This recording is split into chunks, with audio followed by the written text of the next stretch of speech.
Now sometimes we use symbols called comparison symbols.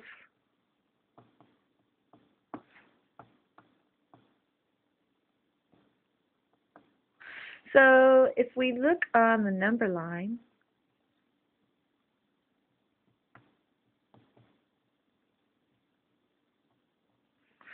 what I notice is that 1 is smaller than our coordinate 2.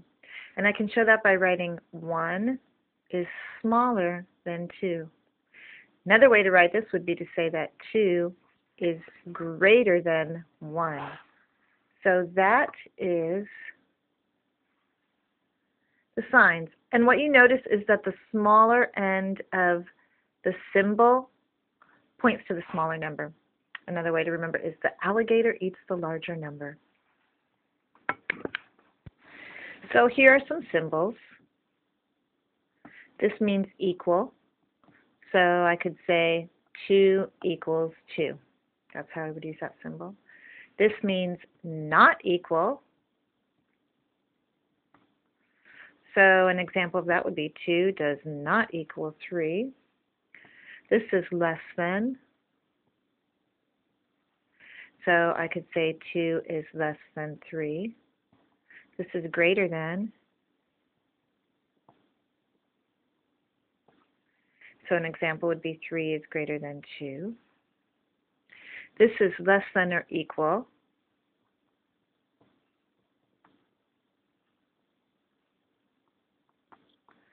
So on that one, you could write 2 is less than or equal to 2, and that would be true. And I could also write 2 is less than or equal to 3, and that would be true as well. And then I have another one, greater than or equal.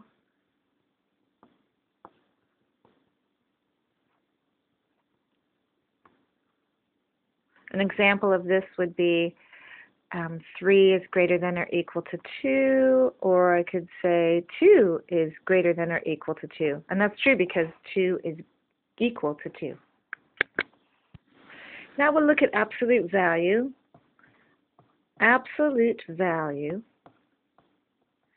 tells me the distance from 0 on the number line.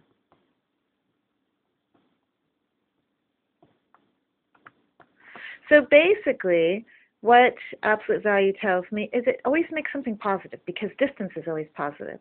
So an example would be this. These little signs right here stand for absolute value. You stick in a number, so I stuck 2 inside the absolute value function. And it's going to pop out that distance from 0 on the number line. Well, 2 is a distance 2 from 0 on the number line. Let's say I stick in a negative 2.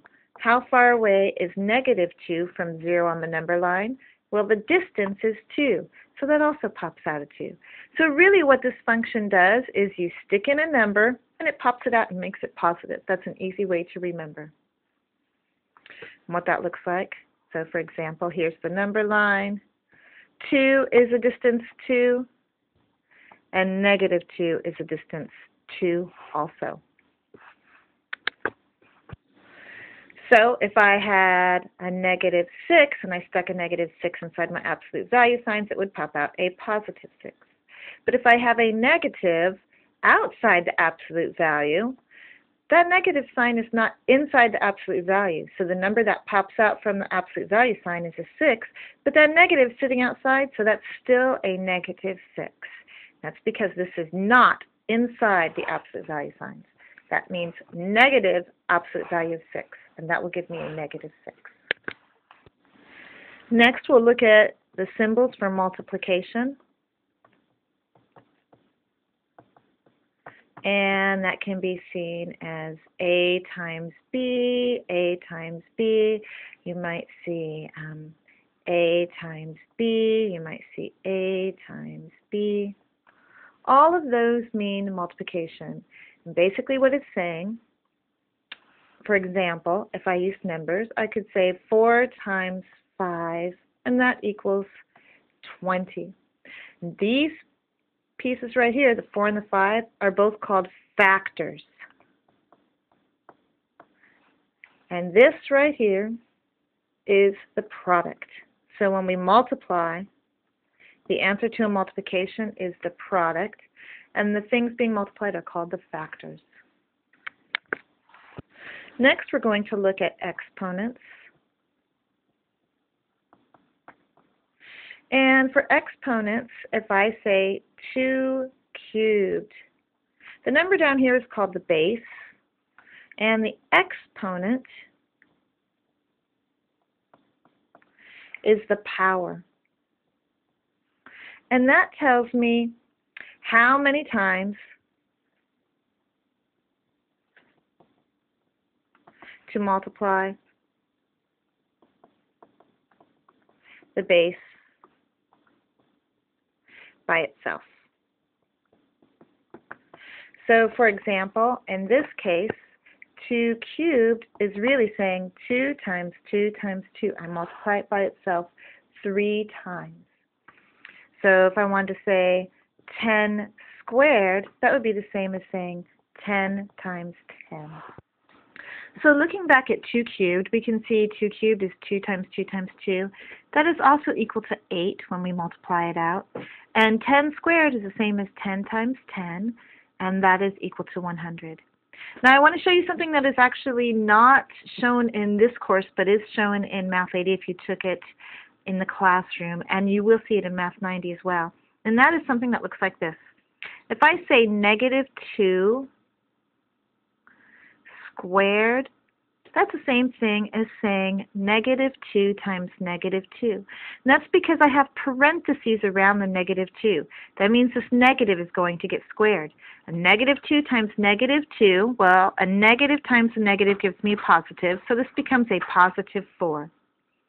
But if I don't have a parenthesis around that negative, this is really just saying a negative 1 times 2 squared. Because this negative right here is not getting squared, just the 2 is getting squared. And this would be the same as saying negative 1 times 4, and that would be the same as saying negative 4. So you won't see this inside the homework in this class, but if you take Math 90 on campus, that will come up in that class. So I just wanted to give you a little insight into that. So let's take a look at a word problem that uses exponents. For example, let's say in a warehouse, boxes are stacked in layers. Each layer is 6 boxes wide and 6 boxes deep. The boxes are stacked 6 high, and each box contains 6 shirts. How many shirts are there in all? So one way to set up this problem is as follows. We know we have our boxes are stacked.